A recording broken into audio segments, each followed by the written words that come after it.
Because if I was single, I would only date Trump Trumpers. supporters. Yeah, That 100%. makes sense. Just so I They're could. hotter. Well, they are very attractive, and They've got a look. they definitely have a look. I'm a big fan of the look. And B, I would put a liberal baby in them, which they can't get rid of. So I would be changing the world one girl at a time. That could be your polyamory Starting point. Contribution Yeah. to society. Yeah. All of your wives are Republican. They're all like white, blonde, like big hair, blue eyes. Yeah. Yeah, but then they'll all have these like mixed Mixed babies babies. that they can't get rid of Yeah. because. But then you're just giving them that I'm not racist token.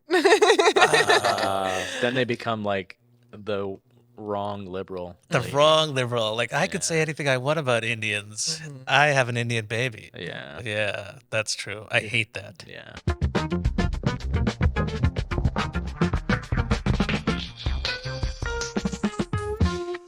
And we're rolling. Okay, cool. All All right. right. Well, welcome back to another episode of Raj Against the Machine. I am your host and comedian, Raj Bhalani, along with our co-host, Eric Crisanti. What? Oh, I've upgraded to co-host. I now? know. I worked on a whole monologue on my drive over here. The past 3 episodes, you called me co-producer, which didn't make any Co-producer. sense. Yeah, because exactly. I'm only one producer. I know. There's no other producer. I don't. How come you've never corrected me? 'Cause 3 episodes in a row. I thought it was funny. Yeah. Well, and we are. It is pretty funny. And we're with our special guest this evening, Aislinn Janek, who's a stand-up comedian here in New York City. Just moved here recently from Ohio, and she is also a painter and a member of a coven. That's a first. Should have brought one of your paintings. That would have been cool. Yeah. We fucked up. Go. Well, next back. time. Next time. Yeah. Yeah. So, Aislinn, what's going on with you? Tell me. I was just in my studio all day. Yeah, like I said, I'm preparing for a show in Ohio where I'm from Mm-hmm. at a museum. And I am just cranking out paintings. Cranking out Cranking out paintings. paintings. Yeah. So that's what I was doing all day. Now, sorry. No, I was just gonna ask. I wonder if there's a way where you can combine the two worlds of Painting and painting stand and up. stand-up. Yeah, well, yeah, I already have. So what's funny is that what I'm finding is like I've been pursuing painting professionally for almost 10 years, like really focusing on it, and you stand up for about a year and a half. Right. But people are so excited that I'm doing stand up. Well, yeah, because it's because they say stand-up is like everybody. It's like one of the top 10 bucket list items. It's Oh, like really? it's like skydiving and stand-up. Oh. Yeah, isn't that crazy? Yeah, you can just like go to an open mic and do that. Yeah. Yeah, you don't have to get on a Yeah, plane. yeah. I'm fact checking that. God damn it. But isn't that crazy though? Like people look at public speaking in the same level of like jumping off a plane. Yeah.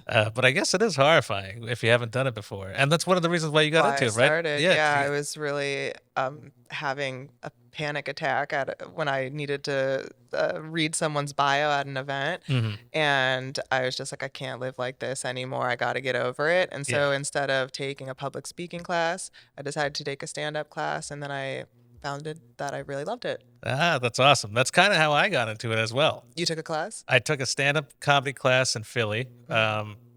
at the Philly Improv Theater. It was taught by comedians Chip Chantry and Mary Radzinski. I paid $300 for this class. I went to 5 sessions. They literally just told me at each session to just go to an open mic. There's no other way to become a comedian. So I paid $500 to just be told to go to an open mic. So then I went to an open mic. I bombed for 2 years in a row. And then one day, something just clicked subconsciously. And then I consistently started getting laughs. Really? Yeah. It was like a shift. It wasn't like a gradual. No, it was That's literally interesting. bomb, bomb, bomb, bomb. And then one day, a click. And then jokes started hitting. And I don't know. I think subconsciously I must have been taking notes. But and then one day it just shifted. But it was crazy. It's not, nothing in my life has ever been like that before. It was always like a gradual progression. But this was flatline to something. Interesting. Yeah. I took a class with Ben Rosenfeld, and he is very much a writer, and so I feel like I mean, yeah, doing it is the only way to do it, of course. But for me, because to go from panic attack to open mic is a trajectory I was not prepared for. And also, my goal with taking the class was not to become a stand-up comic. My goal with the class was to get over my fear of public speaking, which I didn't really do in 6 weeks. I was still like shaking. I still shake on stage sometimes. Right. But I do it. I do it almost every day. So Yeah. Well, the shakiness, to tell you the truth, I've been doing this for like 13 years. It doesn't go away. Okay. Regardless of what stage you get on, whether you're performing for like, a theater, or whether you're performing for an open mic for a few people, the shakiness is always there. And I think that's a sign of a comic who actually cares about the craft. Yeah. But speaking of which, boy, do I have a story for you. Raj has learned a few things. Raj, The craft. Yeah. Raj just told her. Yeah. Go ahead. Raj. Yes. Speaking of which, I had the worst bomb of my life. That had happened 13 years in, because if that would have happened when I was early on, I probably would have quit. Really? Yeah. That was. My self-esteem could not take whatever happened a few nights ago. Yeah, I think doing especially my act is I'm very set up punch, very one-liners, kind of quick jokes. So if you're not listening, like in a loud bar, it gets lost really fast. And so I find the same thing. But I had a bomb. I was at an art show. So this is where like I have been able to combine art and stand-up. Is it was kind of it was a gallery show, and then it was also like a talent show. So the artwork's on the walls. I have some paintings in the show, and then I asked if I could do stand-up as well, and that was kind of the only reason I even wanted to do it. Is I was like, I wanted to do this, get some stage time, Right. and so I was the first act. So everyone's there to see paintings, and they know it's a talent show. I was the first act. I opened the show to silence. Oof. Absolute silence. Just no booze, no like not vibing with me. Just they are just like watching me as if I'm like on Netflix. Like like they're TV, just like just like we're not in the same room at all. Right. It was so weird. And then halfway through my set, I realized that I didn't tell them I was doing stand up. And I'm like, do they think I'm just up here campaigning? Or like, because even the MC who brought me up was just like your first act. Like they didn't really say like, oh, she's going to be doing stand up or she has some jokes for you. Wow. And some of my jokes can be perceived as racist or like, Right. they're edgy. I'm like, sure, especially if you don't set it like up that out you're of the comedian. context of stand up. Yeah. And so I'm like, wait, do they like not know that I'm joking? And then instead of addressing it, I was like, I'm just going to keep doing this. No. I'm just gonna keep doing what I'm doing. So at some point did they turn? No, Did they start absolutely laughing? not. It was just straight silence. And the worst part was my brother was visiting. Right. So I think that was the first time he saw me do stand up. So he saw me bomb. A crush was in the audience. He saw me bomb. No. It was just like Well, so the crush, did you end up making talking to him afterwards? Yes. Did he bring up the set? He said it wasn't that bad. Wasn't I was that like, now I bad. know what you look like when you're lying. Ooh, that is rough. Yeah, that is. I mean, the jokes were good. I mean, it's like what you said. It's like these jokes work. Yeah. These jokes work. The jokes work. It's just. But I also like, just like out of the it was just like you start looking at like, oh, like the ceiling was too high. Like that's why that's why this joke didn't work. The or like What? The acoustics. Yeah, yeah, the acoustics. exactly. Yeah. Exactly. No, I think performing with a cold open is a completely different skill set that I don't think I have, or I don't think I realized I didn't have until last week. Yeah, but hey, that's good that you learned that early on, because that's something you can work on Absolutely. for the rest of your career. Yeah, but telling people I'm doing stand up when I'm doing stand up. yeah. Or I don't know. I think they weren't ready. They weren't, I don't know. Because it was weird because like when I got off stage, a handful of people were like, you were so funny. And I was like, that's that's not the reaction that you give someone who's funny, but I'll take it. Why didn't you Take laugh your 5 verbal. minutes ago? Yeah. There were a couple of people who like went up to Raj afterwards and they're like, "You were funny. We don't know why anybody wasn't laughing." Mhm. Yeah, and they specifically mentioned those 2 girls in the front. They're like, Yes. "Oh, those fucking bitches! They ruined the show." And I was like, "Ah, come on, they were fine. I hated them, but they were okay." Meanwhile, they left the second you got up there. They The left second the time. second I got yeah. But yeah, it was nice. It was very I actually I enjoyed that interaction with those audience members who came up to me and they were like, "Hey, you were actually very funny, but those people ruined it for you." Well, it's also reassuring to know that you're not for everyone, Mm-hmm. and that if there was 10% of the audience, if that, or a handful Yeah. of people who did enjoy it, that is like, yeah, it's equally as encouraging, I would say, as just like, killing. Yes, exactly. But the takeaway that I took away from that was how I handled the bomb afterwards. And this goes back to me saying that this happened to me when I was 13 years in. If this would happen to me when I was younger, I don't think I would have handled it as like nonchalantly, but I laughed it off. I was like, you need one of those every now and then to just make you, I kept going up to Eric. He's probably like, oh, this guy. He didn't want to be. I pretended I wasn't even with you anymore. I was like, Yeah, he didn't want to be seen with Damn. me. Like, I'm heading Nice home, goal, man. Eric. But even my partner, he's like, you deserve that. You can't always have good sets. You need one of those to. Yeah. But that actually reminds me, like rooms who aren't prepared for comedy. That literally just happened recently on national television. Whenever Shane Gillis hosted the ESPYs, that room was not ready for comedy. No. And well, did you see it, or did you see clips of it, or did you hear about it at all? Okay, so I'll tell you about it. You know who Please. Shane Gillis is? I know Okay. who Shane Gillis is. So he hosted the ESPYs, which is a huge sports awards show, and he goes up and he tells all these jokes, which Shane Gillis jokes. So they're not politically correct, Right, and he does a lot of jokes where he like reflects them, the mirror. He puts the mirror on you guys, like you guys. Yeah. This is the shit you guys laugh at, like. But the audience was not ready for it, and he technically, if you watch that show, you would say he bombed.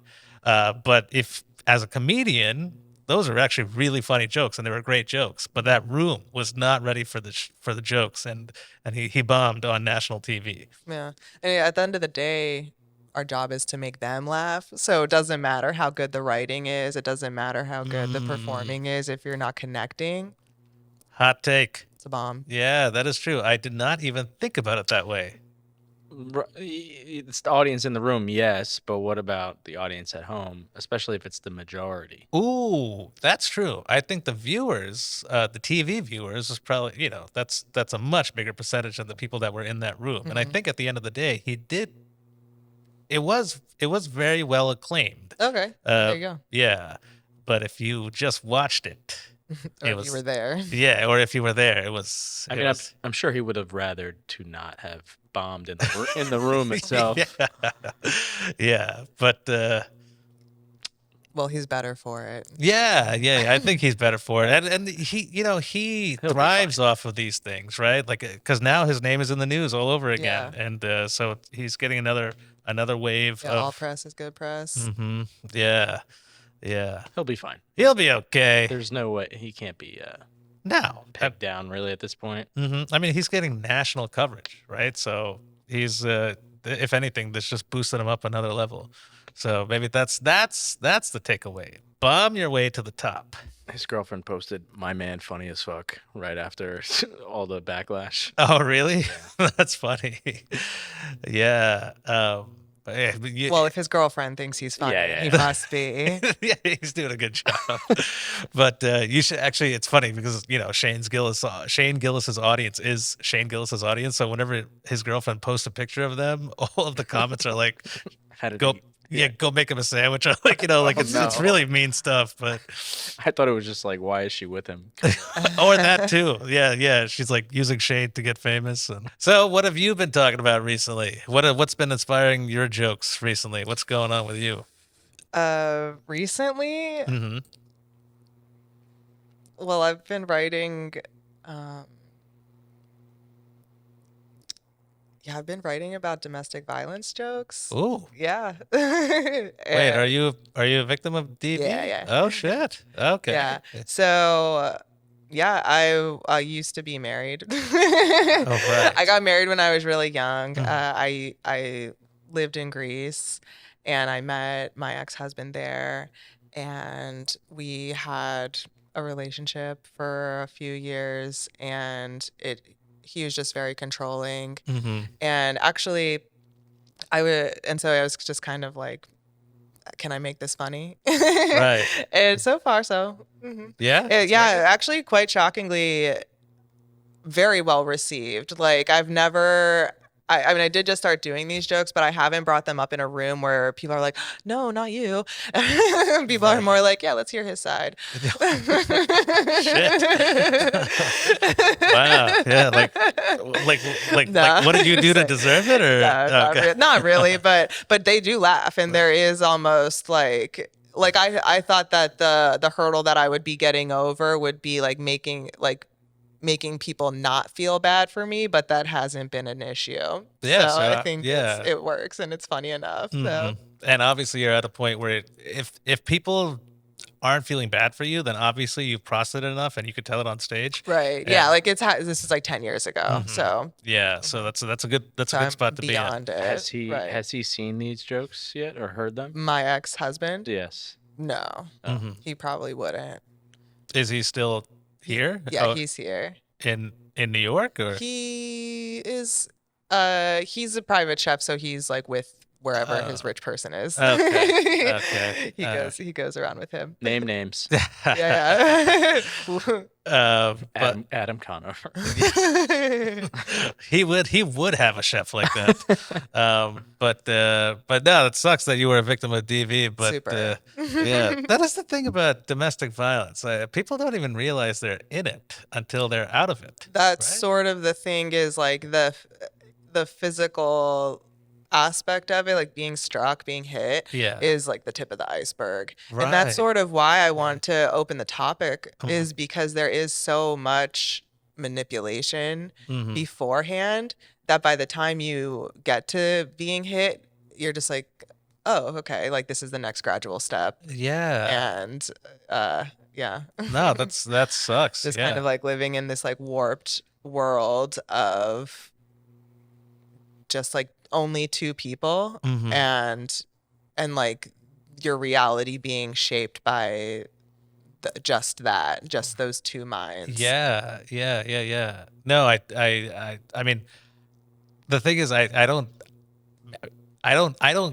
say I was in a DV situation, Mhm. but you think back on things and you're like, man, some of that stuff was really fucking you up, Yeah. and pretty toxic and manipulative, Yeah. but I'm glad you got on the other side of it, so you can actually. But now tell me, does this kind of like give you like trust issues moving into another relationship? Oddly, no. really? Oddly, I'm so trusting it to a fault, and I think now, like literally as of 2 weeks ago, maybe I'm like growing, and just starting to, yeah, like not everyone is like at face value the way that you see them, Mhm. and just being a little bit more cautious. But no, like after that relationship, like I'm very much like a serial dater, Okay. and this has been like since I started doing stand up, like year and a half has been since I started dating, like the longest Oh, okay. consecutive time that I've been out of a relationship. Oh, wow. Yeah. Okay. Mhm.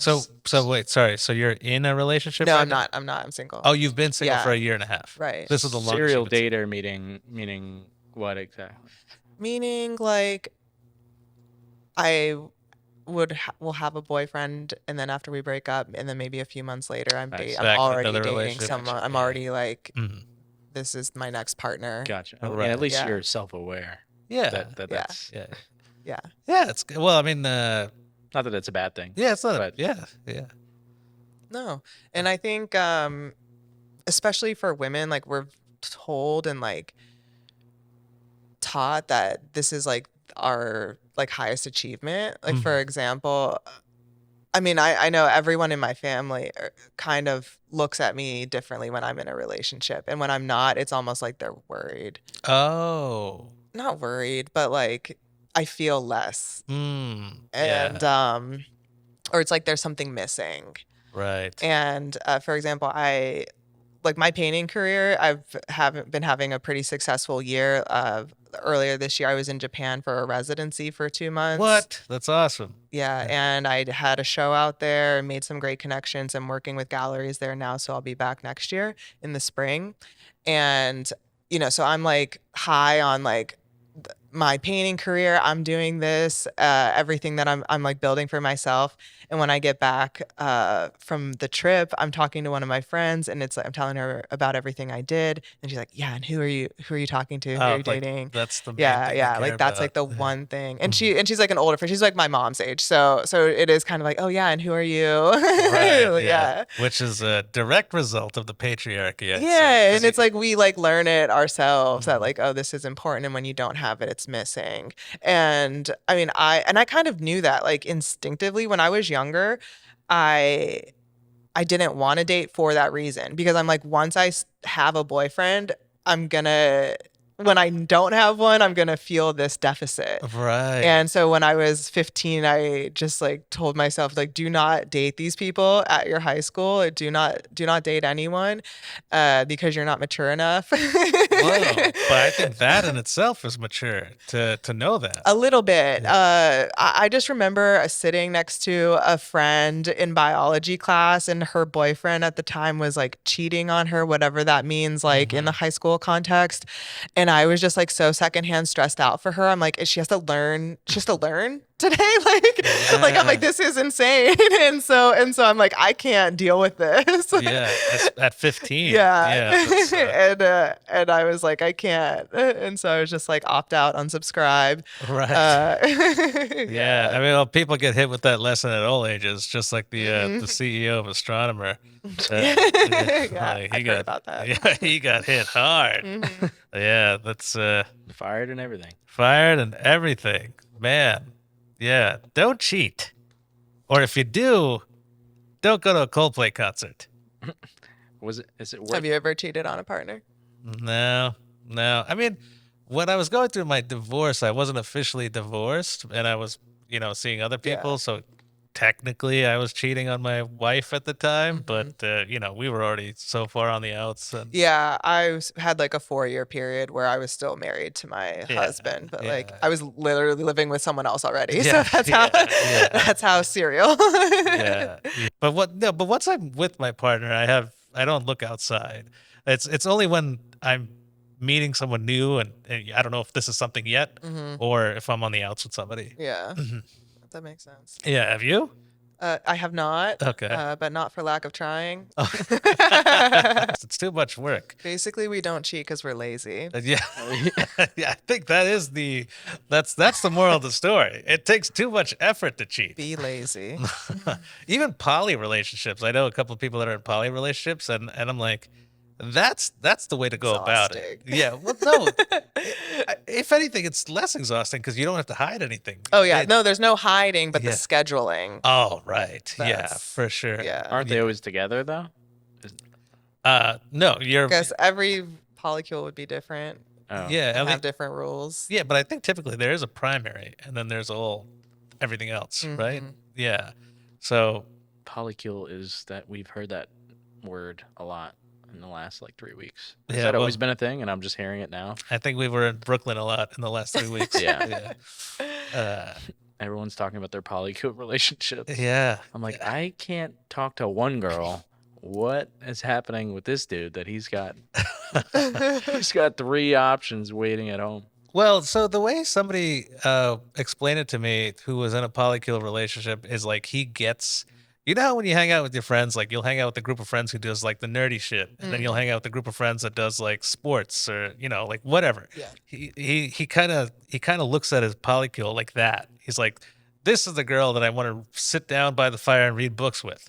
This is the girl that I want to go see movies with. This is the girl that I just want to bang and do nothing else. Like Yeah. he's created like his whole little Compartmentalization. Yeah, with actual people. Yeah. Yeah. But then how do the girls not get jealous? Like, I've or vice versa, whatever. Mhm. How do I the mean, I've guys- thought about that, um, but I think that yeah, because it is like a lot to ask from your primary partner to be everything to Mhm. you, Yeah. and also insane. Yeah, for sure.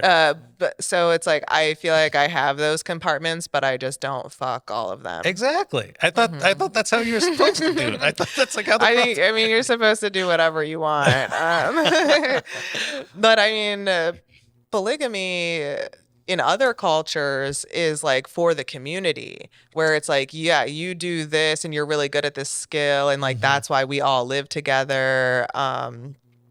And it's like about community building. Right. Yeah. So I think it's less about that now. Yeah. Now it's or like less about that in Brooklyn. I don't know. yeah. Now Yeah, it's it like, almost- this is how we can afford rent. Yeah. Right. Or it's almost like, yeah, it's just like you found a way to fuck all your friends and they're all okay with it. Mhm. It's just like primal instinct, right? If you see your partner even talking to somebody else, you get a little bit of like, I think that's societal.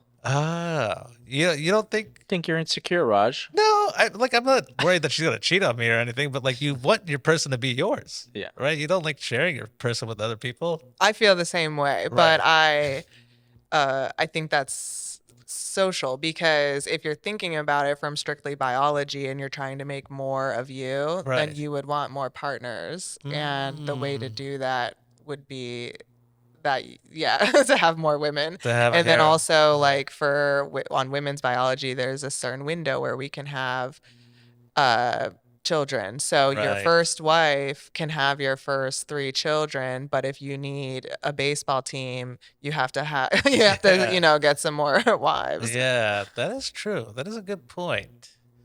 Huh. I'm thinking about like African societies, which I don't really know a lot about. So Right, so like right. that's where I'm like bringing this in from, is that I know that that's more like historically like Right, how they right. do I'm it. thinking of like Mormon sister Yeah, wives. yeah. Yeah.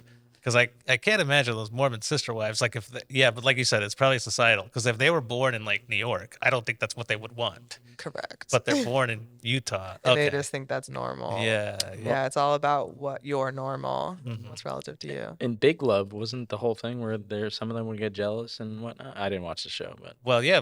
I didn't watch the show either, but that was about sister wives in the Yeah. Mormon community, and but yeah, maybe that was just a dramatized version of it on HBO. Yeah. But I can imagine it happens. Jealousy happens within those Oh communities. yeah, absolutely. I'm sure it's fine for a few months. I mean, I don't know. I mean, it happens outside too. It just happens. I think that's what it is like people who aren't poly or identify with those types of relationships are looking at them like, how could you do this? And they're looking at us the same way, like, you're fucking one person. Yeah, what a fucking loser. Yeah, that's true. It's funny. When my girlfriend and I, we were hanging out with a couple who one of them was poly, and after that double date, like 3 or 4 times later throughout the week, she kept bringing up like, poly, huh? And I was like, do you want to fuck other people? Just say it outright. She's like, no, I think it's weird. I was like, then why do you keep bringing it up? We already talked about this. Just rolling it around, Yeah. letting it simmer. Yeah, she's like, Testing the waters. she's like, you never just want to read a book. I was like, then find somebody else and read a book with them and fuck it. Just leave me alone. Go fuck your book. Yeah, exactly. But yeah, that's polycules. What is that? Where does that word even come from? Yeah, polycule. Well, yeah. Like a molecule. Right, because a molecule is like the central thing, and it has like all these connecting things, right? Yeah, so I don't actually understand like a molecule could visually describe a polycule. Right. Yeah, that's true. Were you about to say something? No, I was gonna say it's coming from like an indigenous cultures and the early 1900s. Well, poly in Greek, poly means many. We're in Ah, Astoria. right. Oh yeah, right. Oh yeah, you probably Give me love La it here. Salenica. I used to live in Greece, so Yeah. I speak. Did you specifically come here because it was a huge Greek? No, I actually fought Astoria so hard for that reason, especially in so my mom's husband is Greek as well. So where I'm from in Ohio, there's randomly a huge Greek American population. Oh So wow. Greece has always been a part of my culture in a way, or like my life. And then so I had that growing up, and then I it wasn't random that I moved to Greece, but I went to on vacation to Greece and I loved it, so I stayed and I Mhm. ended up living there for a while, and that's where I really learned to speak the language. And then when I came to New York, I'm like, I'm done with these people. I want something new. But it is nice to be here and be able to not speak English if I don't want to. Yeah. And yeah. Isn't it interesting though? Like when you are surrounded by, like I feel like people tend to get more bigoted or racist when they're surrounded Absolutely. by another Yeah. ethnicity. 100 When you're away from 100%. that ethnicity, you're like, oh, we're all the same. I Yeah, love like everybody. Greece, they Yeah. whatever they the But Parthenon.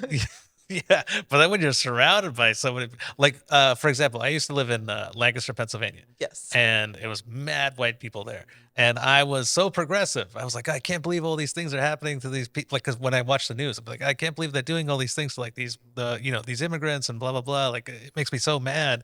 But then when I came to Astoria, then you're surrounded by all these different ethnicities. I'm like, I get it. Yeah. Yeah.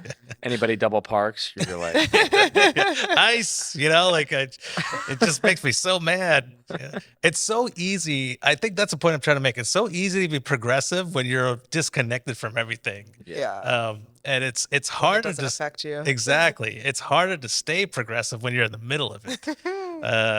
That's my hot take. that's a good hot take. But then again, people in like these rural areas that don't have anybody are super racist. So That's true. That is true. But for the liberals who are in those rural I rural gotcha. areas, Right. It's yeah. easier for them. It's so easy to be like, oh, love is love. Everybody's the same. Yeah, right. Be stuck behind a Yeah. fucking In line. yeah Uber driver or like a bike Uber driver, who like almost kills you when you cross the street and be like, let's see how much you love those guys, right? yeah. Dude, I started doing. I was kind of like doing those jokes at work today. Mhm. Like clearly I'm kidding. Yeah, I'm, yeah. I'm like the most progressive guy on this crew. Mm-hmm.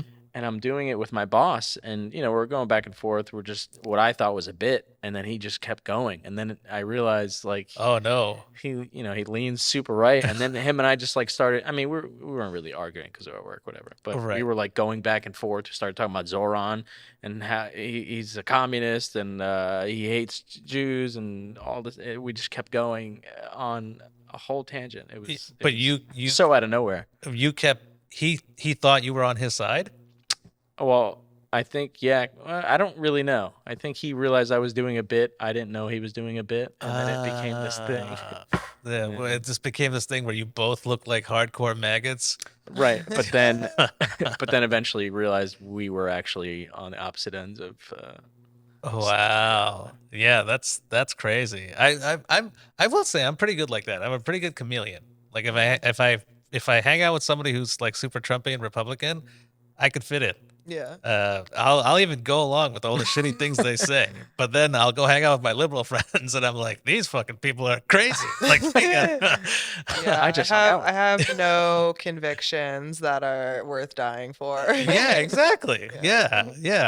You believe in the things you believe, but you still want to hang out with your shitty, douchey friends who Yeah. say all these Trumpy things. Yeah. Right? And I honestly, I think that's important. yeah. It is, because some people are so like, I'll never forgive, Come Trump on. voters, or like, I wouldn't date a Republican or something like that. And it's just like, well, how do you think we're going to have a conversation? Exactly. How do you ever think we're going to talk to each other if we Mhm. can't talk, like, work together or play Yeah. together? We had a guest on a few weeks ago. She accidentally was dating a Trumper, and she had to. She broke it off when she found out he Because of was a that. Trumper. Yeah.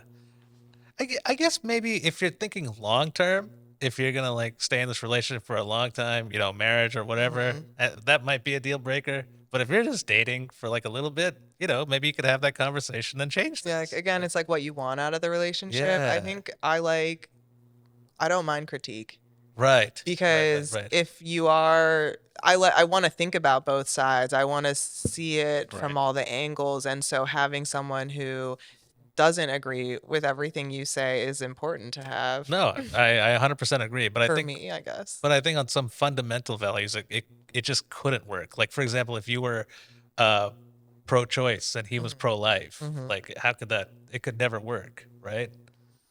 I mean, if you want to have a baby together, like it just like yeah, I mean, the family planning has to like there's ways to do that. Okay. Yeah, so it's not like, oh, accidentally we're pregnant, what are we gonna do? Right. And then But if it came to a situation like if you were at the hospital and they were like, we can either save her or the baby, he's gonna be like, I want the baby. And you're gonna be like, fuck the baby. I wanna, like yeah, that could be a thing, right? that's So- something to think about. My boss did say that him and his wife don't discuss politics because, like, For that reason. yeah, he's like ever since like 2016. I don't even think he's like a Trumpy guy, but he's like ever since 2016, him and his wife, they would just like get into little fights here and there. So they just don't even talk about it anymore. Yeah, I've heard of like marriages like 20 plus years, like 30 plus years marriages like getting destroyed over politics On Trump specifically. on Trump specifically, because one spouse voted for Trump and then the other one found out, and then it turns into a whole thing. And I'm like, that's such a crazy thing to get divorced over. You built this relationship on so many other things for so long, and this is the thing that's gonna destroy it. Well, I think maybe that's like cheating where it's a symptom. So it's like if there's already these undercurrents and then it's like, oh, you really feel this way. Right, yeah, and then you start looking at the whole thing from a different angle. Yeah, that's true. Well, that is the lesson of today's pod. Be lazy. Be lazy, don't cheat, befriend some Trumpers, try to change them. Well, actually, it's funny because if I was single, I would only date Trumpers. Trump supporters. Yeah, 100%. That makes sense. Just they're, so I they're could- hotter. Well, they are very attractive, and They've got a look. they definitely have a look. I'm a big fan of the look. And B, I would put a liberal baby in them, which they can't get rid of. So I would be changing the world one girl at a time. That could be your polyamory Starting point. Contribution Yeah. to society. Yeah. All of your wives are Republican. They're all like white, blonde, like big hair, blue eyes. And, yeah. But then they'll all have these like mixed babies that they can't get rid of because they have these little immigrant babies. But then you're just giving them that I'm not racist token. Then they become like the wrong liberal. The wrong liberal. Like I could say anything I want about Indians. I have an Indian baby. Yeah, that's true. I hate that. Yeah. You're doing worse now. Gosh. Back to the drawing board. Bombing again. Well, no, I didn't mean. That's not what I meant by you're doing. Sorry, you're now you're just scared at every moment. I have PTSD, dude. It's bad. Well, you did a show the next day. I did. I did redeem That's myself key. the next day. Yes, I redeemed myself the next day. Started super strong because the guy before me bombed like I did the night before. Nothing hit from the second he got there till the second he left. So all I literally had to do was go, woof, that's a tough act to follow. Boom, applause break. no. Yeah. All you had to do was shit on the comedian prior to you. One sentence. I didn't shit on him. One sentence. And then I had them. They were with me. And then like halfway into it, okay, this was a problem. It was a predominantly black crowd. That is a problem. Well, That is the Let problem. me tell you. And on that note, gotta go. No, go ahead. and I had this new joke where I talk about how I need to hear the hard ER on certain words. Like, for example, if somebody calls me old, that's offensive. If somebody just says I'm older, that's tolerable. And I think I lost them on that joke because they took it to, the other word, which I did not even, I even said as a person of color, that's the only time I need to hear the hard ER. But I heard a couple of groans. Well, maybe they're like, "Are you really a person of color?" Like in the I don't know. In the black The world. hierarchy. Yeah. Yeah. Yes. The hierarchy of Yes. color. Yes, exactly. Yeah. Well, that's true. I guess a brown person would never really be called the N word. So maybe No. I don't get to complain about that. Or You get sand. oh, we do get the sand N word. We do get it. She's like, yeah, Yeah. we're all thinking it. Yeah, I was like, I'm not gonna. It's actually the name of this episode. Jesus, a lot of asterisks in the name of the Yeah. episode. It's just sand. But yeah, but so I'm pretty sure I lost him out of that joke, and then 2 jokes later, I was like, "What happened? Where did I lose you? Was it the hard ER thing?" And then I broke the tension. They all started laughing. And I got them back. See, there you go. You connected because you I- understood what was going wrong. Mhm. So, Whereas yeah. the night before, you did not understand what I was did going not on. understand what was happening. But we do have to go. Okay, cool. Well, we'll do one more thing. We didn't really talk about the Coven thing. Do it. I think that's pretty interesting. I personally, questions? and I can't speak for my Eric, but have you ever met somebody in a Coven?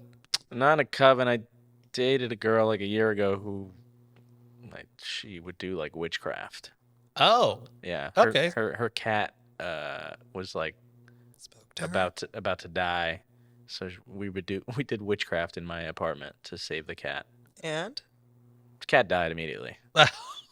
well, and it works. You put it out of its misery. okay. Cat died immediately. That's But great. yeah, I mean, I wouldn't consider her. I guess she believes in it, but I don't know how hardcore. I don't think she was that hardcore. into it. Right. What is the what's the book? The Wiccan book. I'm not familiar, Okay. but Wicca is the like more formal religion, I suppose.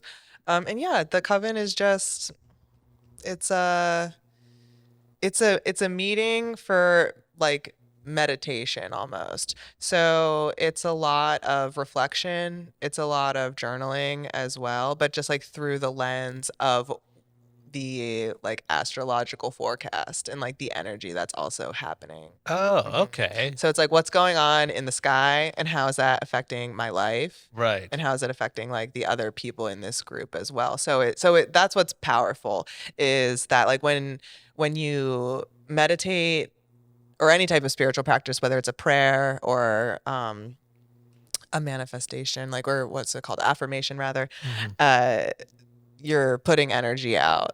And so when you do that, you have your power. And when 2 people do it, it's not times 2, it's like times 10. You know, Oh. so like it's exponential. And so when you have a group of people who are doing it, it can be powerful. I Super think. powerful. Yeah. Okay. Or that's cool. what I like about it anyway.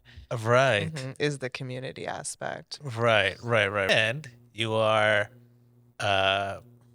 and you're making them laugh. Right. You're making them do something they weren't. You're making magic. Yeah. Do it all the time. It's witchcraft. Oh shit. Mhm. That's kind of cool. Mhm. Thoughts on the tarot card readers on Steinway? Ooh. Oh, are Just- they on the sidewalk? She does sit downstairs like all day, and then I don't ever see anyone really. Mm-hmm. So I don't really know what goes on. Yeah, whenever like before I kind of got in, because this is new to me, like at the beginning of the year, I kind of more formally practicing. Right. Yeah, I've always been interested in astrology and like magic, but kind of formally practicing. I would seek out whenever I would be like, oh, I should go get a tarot reading done. It's like you probably just need to get back in therapy. Like right. if you're in a place where you're like, I need someone to tell me what to do, Mm-hmm. try therapy. Right. See, for me, like I do my own deck and like my own tarot. I would never pull for somebody else. Okay. Yeah, that makes sense. Yeah, if you're at a position where you're, Personally. yeah. Mhm. No, that makes sense. Yeah, because if you're at a position where you need someone to tell you what to do, Yeah, like I need guidance, and it's like, yeah, there there are professionals to help you yeah, with that. Yeah. and not that to discredit any of the businesses happening. I've never been to a professional tarot reader, Mm-hmm. and I'm sure there are good ones, but if you're in a place unless if it's like, oh, like let's go get our just go get a reading or whatever. Yeah. I think that's like more fun and lighthearted. But that's like whenever I'm looking at like tarot, like oh, tarot reading, I should go get my palm read or something like that. It's like, nah, girl, you need to get help. Yeah. It's and also all of those tarot places, they always look so shady. Yeah, you they know? do, right? They always look like a fucking. I feel like you walk in there, you're gonna get a happy ending. You know, that's That's kind of the vibe that I get when I walk past. I don't think she does tarot card readings. yeah. Oh, you think it is some sex work or It's got to something? be something. I don't know. Yeah. It's, Well, if she's trying to pull men, she shouldn't put tarot in the front. right. Yeah. She should be like. FC watch party. Yeah, exactly. I'd be in there right now. But yeah, no, all those tarot places, they always like go for like those like mystical like magic balls and all this crazy stuff. I feel like that kind of discredits it. I don't think people take it as seriously. Maybe if they put it in like an office that looked like a fucking like a cubicle in there. I think that's where we're going with it, honestly. It's starting to become more mainstream. Is it? Yeah. Oh well. Yeah. Maybe. Who knows? Maybe I'll. My girlfriend. She's big into that stuff. and- Astrology. and she reads her. She pulls tarot for Horoscope. herself. Tarot. And she'll try to get me to do it. She'll try to like make me put my palm on the deck to give the deck some energy, and then she'll cut cards for me. And then the second she starts reading stuff, it's like, I don't want to fucking hear this shit. I can't do it. This is too real. I hate it. And then so I definitely need therapy. Yeah, I would never let somebody touch my tarot deck. That's wild to me. Oh, really? Yeah, but that's Wow. also why I wouldn't pull. Shots fired, babe. Why I wouldn't like pull for somebody else. But- She's waiting outside right now. That's crazy. Okay, so people are very personal about their tarot. and also decks. I wouldn't, yeah, like especially like I don't try to convince anybody. Like if people have questions, like you have questions, I'm gonna like answer and like tell you what I'm up to. It's not like a super secret, but it's I'm not like campaigning for it. Like Right. not everyone needs to get on board with it. It's totally fine that people think it's silly, and I'm fine with that. Yeah. I don't think it's silly. I think it's too real. It reflects too many emotions that I don't want to feel whenever I pull those cards. So that's why I don't like it. It's too real. It hurts. It digs up some shit that I don't want to. reflection. Yeah, I don't like it.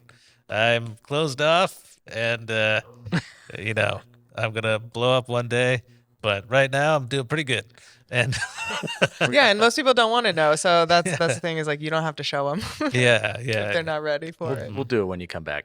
That'll be the next episode. Yeah, she's even read tarot for my dogs. She'll have Dog put on the.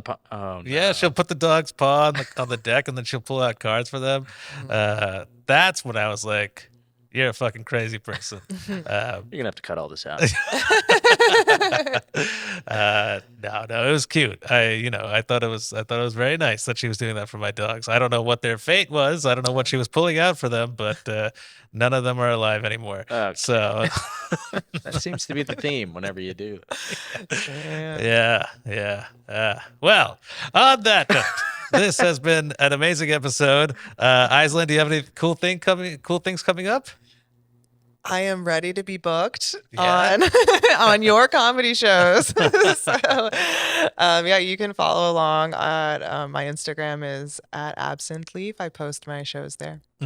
Cool. Anything besides? Oh, painting. Yeah. Also, my painting Instagram is my first and last name, Aislinn Janek. And you just sound it out.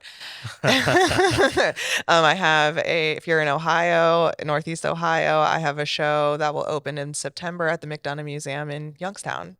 Okay, cool. That's awesome. I was gonna ask, are you gonna be there, or is it just gonna have your? I don't know if I will be there to be determined. We'll see. What? Your art? My art will be there. I will be there in spirit. It's pretty cool. But don't you want to be there to get the adulation from people who see the paintings? Yeah, I do, but we'll see what's going on with my schedule. Yeah. Like for me, like when I do a set, I want to stand there as everybody's leaving so people can be like, good job. That's what I do it for. Whenever I would go to like film festivals where my movie would be, I would sit in the back because I would want to see their reaction. to stuff. Yeah. But Some- and if they're Sorry. No, I was gonna say something I get self-conscious, like something dumb that I know is dumb that I kept in. I'll see somebody like turn to their friend. I'm like, oh fuck. But if the response is good, do you stand by like the doorway as everybody's leaving? No. Whenever I was getting into festivals, I would watch the movie. I wouldn't even do the Q&As because that's how awkward I felt. Like people like asked, it all felt wow. like it felt not fake, but it felt like they're just asking to be nice. They don't actually give a shit. Okay. Well, this has been an amazing show. Thank you so much, Aislinn, for Thank doing you it. for having me. This was Yeah. And good luck with the art show. And I'm sure I'll definitely be seeing you on the scene here in New York. And Eric, what's going on with you? Just Jokes and Dreams, episode 1, hopefully, and then this. Yeah. Well, this is going pretty good. Hey, this is going in an upward trajectory. I'd say so. Yeah. I guess. Analytically, statistically, Yeah. YouTube wise, I am very annoying about the analytics. he is. We're gonna have to cut out like 15 minutes of this. That's okay. I'm sure that we'll find some stuff early on. Maybe that's No, that wasn't even. I meant analytically. Oh no, I know. I'm saying like yeah. maybe we'll cut out the stuff talking about cheating. We'll get that out of there. And, Not for lack of trying. I'm working on it. How Kate's crazy. yeah, how my girlfriend's crazy. We'll cut all that stuff out. There's probably like 15 minutes in there. Does she listen? No. No. She recently went on a like rant on my Facebook page, liking all these clips, but I was like, you don't watch any of them. You just liked all of them. Whenever somebody likes like 30 things in a row, I'm like, what are you doing? What's They're the not point of watching. it? Yeah, exactly. It ruins the algorithm. Exactly. But she meant well. There's She meant it. We'll cut that out also. Liked it all. yeah. I mean, she listens to me talk nonsense 24/7. That's why she doesn't come to my stand-up shows. That's why she doesn't watch the pod. She's like, I deal with this 24/7. That's the reason she doesn't go. She loves your stuff. No, she hates all of it. Yeah, especially the stuff where I sound a little Trumpy. She hates all of it. But that's what works. You gotta play to both sides. You have to be racist to be Love successful. Yes, exactly. To love everyone and be successful. Well, you have to meet people where they are and accept their flaws. Yeah, exactly. But in order to accept them, you have to point them out. You have to point them out and don't try to change them. Yeah, especially as a comedian, go with the flow. Yeah. Go with whatever. Sometimes it works, sometimes it doesn't, and it did not last week. So, with that being said, this was an amazing episode. Thank you so much for doing it, Eric. Thank you so much for co-hosting. Oh my god! And thank you guys for tuning in. We're gonna see you next week with another very special guest. And yeah. Yeah. All right, we're outie. Have a good night, guys. All right. All right. Bye-bye. Cool. That was fun. Nice. Yeah. Well, how did you feel? How did you think that went?